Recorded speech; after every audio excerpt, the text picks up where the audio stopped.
For example నేను ఒకసారి ఒక సినిమా అంతం సినిమా పెద్ద ఫ్లాప్ అయింది. ప్రసాద్ ల్యాబ్లో నేను ఎందుకో ఉన్నాను అక్కడ ఆ టైంలో.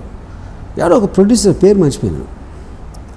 నేను తిరుగుతున్నాను, ఏదో అక్కడ ఎవరి కోసం వెయిట్ చేస్తే తిరుగుతున్నాను. తను వచ్చి నాతో పాటు తిరుగుతా అంతంలో ఏమేమి తప్పులు ఉన్నాయి, ఎందుకు ఆ సినిమా ఆడలేదు, ఈ చెప్పడం మొదలెట్టాడు నాకు. చెప్పడం మొదలుపెట్టి ఒకసారి ఏమో మన ఇద్దరం కాంబినేషన్లో ఒక సినిమా చేద్దామండి అన్నాడు. అంటే అది జరగదండి అన్న. ఎందుకు అన్నాడు. ఇప్పుడు నేను ఇందాక నుంచి తిరుగుతూ ఉంటే మీరు నాతో పాటు మీరు తిరుగుతున్నారు నాతో మాట్లాడటానికి. ఇది ఎప్పుడు రివర్స్లో జరగదన్న. ఇది ఎప్పుడు రివర్స్లో జరగదు అన్న. ఎందుకంటే మీరు తిరుగుతూ ఉంటే మీ మాటకి నేను మీతో పాటు రాను. ఓకే ఓకే, మీరు ఆగి ఉన్నారు కాబట్టి ఆగి నేను మాట్లాడను. అప్పుడు మీరు ఎంతవరకు అంతం ఎలా తీయాలి ఏం బాలేదని చెప్పారు కదా, అక్కడ అదే చెప్తారు నాకు. అందుకని మన ఇద్దరికి కుదరదని చెప్పి. రామ్ గోపాల్ వర్మ కన్నా పొగరు నా కొడుకుని ఎప్పుడు చూడలేదని చెప్పాడు. తర్వాత కరెక్టే, అది పొగరా లేకపోతే క్లారిటీ. ఎందుకంటే అందరూ లేదండి మనం తప్పకుండా చేద్దామండి అని తర్వాత రేపు పొద్దున్నని, దాని బదులు నా నుంచి ఏం ఎక్స్పెక్ట్ ఇది నేను వద్దు కావాలి, డెసిషన్ అయిపోయింది, ఫినిష్డ్, మ్యాటర్ క్లోజ్. ఆయన ఆనందంగా ఉంటాడు, నేను ఆనందంగా ఉంటాను. I squeeze out things from my life. నేను బతికున్న ప్రతి సెకండ్లోంచి నేను ఒక ఆనందాన్ని గుజ్జుని పీల్చినట్టు ఫీల్ చేస్తూ ఉంటాను. ఎవరైనా దాన్ని ఆపడానికి వస్తే నా శత్రువులు అవుతారు. That's how I live my life. మరి ఇదే తిరగడం, ఇదే క్యారెక్టర్ అన్నది, ఇదే నేను అన్నది మీకు శివ టైంలో లేదా? ఎప్పుడు అది ఉంది సేమ్. ఇప్పుడు ఎగ్జాక్ట్లీ లాగా ఉండేది. ఆఫీస్ చుట్టూ తిరగడాలు, వాళ్ళని ఎప్పుడు జరిగింది. చాలాసార్లు ఇంటర్వ్యూలు కూడా జరిగింది. నేను ఎప్పుడు ఫస్ట్ ఆఫ్ ఆల్ ఆఫీస్ చుట్టూ తిరగటం అనేది ఏంటి తిరగడం అని సురేంద్రని ఎట్లా పడగొట్టాలి, నాగార్జునకి ఎలా నా మీద ఇంప్రెషన్ క్రియేట్ అలా వర్క్ చేసి ఉండేది. అసిస్టెంట్ డైరెక్టర్గా ఉన్నప్పుడు అందరి ముందు కాలు మీద కాలు వేసుకుని నేను ఒకడే కూర్చున్నాను. అందరు మా స్టూడియోలో మాడారు అసలు ఎవడని. Because I know it is not about చేతికి కట్టుకుని కూర్చుని బాబు ఎలా ఉన్నారు బాబు, అది క్వశ్చన్ కాదు.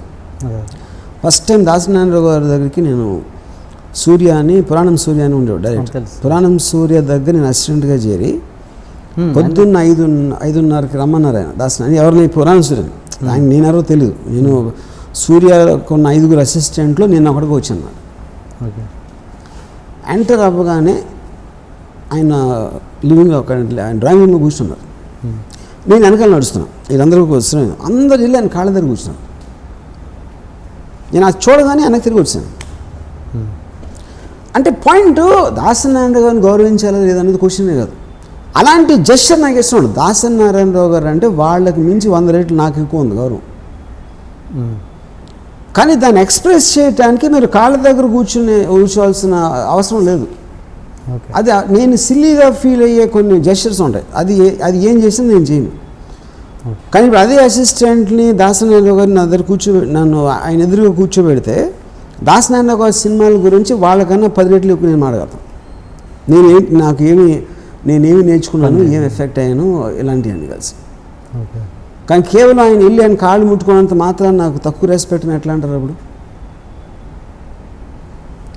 ఈ డిస్కషన్ మీ మధ్యలో ఇవ్వడం జరిగిందా దాసరి గారికి మీకు? అంటే అప్పుడు నేను వెళ్ళిపోయినప్పుడు ఆయన రిజిస్టర్ కూడా చేస్తుంటారు. ఎందుకంటే నేను ఎవరో తెలియదు కాబట్టి. నేను ఎవరో బాగా ఏదో వచ్చి అలా వెళ్ళి ఉంటాడు అనుకుంటారు ఆయన. తర్వాత మీరు కలవలేదు? ఎప్పుడు కలిసాను కానీ ఈ టాపిక్ నేను ఎప్పుడు I don't think I told. నేను ఇండస్ట్రీలో వేరే వాళ్ళకి ఎక్కడెక్కడ చెప్పి ఉండొచ్చు కానీ దాసరి గారికి చెప్పినట్టు గుర్తులేదు నాకు. పురాణం సూర్య దగ్గర మీరు వర్క్ చేశారా? అదే గంట, ఆ గంటే గంట అదే. ఎందుకంటే ఆ గెస్చర్ చూడగానే నాకు ఇంప్రెషన్ పోయింది సూర్య మీద. దాని తర్వాత వచ్చింది. ఆయన చనిపోయారు, ఆ విషయం తెలుసా? చెప్పారు, తెలుసు.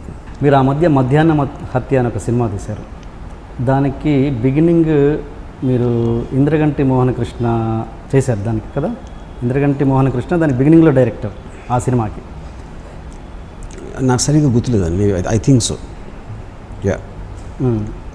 ఇంకా మీకు గుర్తులేదన్నాక ప్రశ్న ఉంది. ఇప్పుడు నాకు ఒకటి అర్థం చేసుకోండి, నేను కొన్ని 70-80 సినిమాలు నేను తీసి ఉంటాను. ఎంతోమంది 100 మందితో నేను పనిచేస్తాను. సో ఇప్పుడు నాకు ఇమీడియట్గా మెమరీలో ఎవరెవరు ఉన్నారు అంటే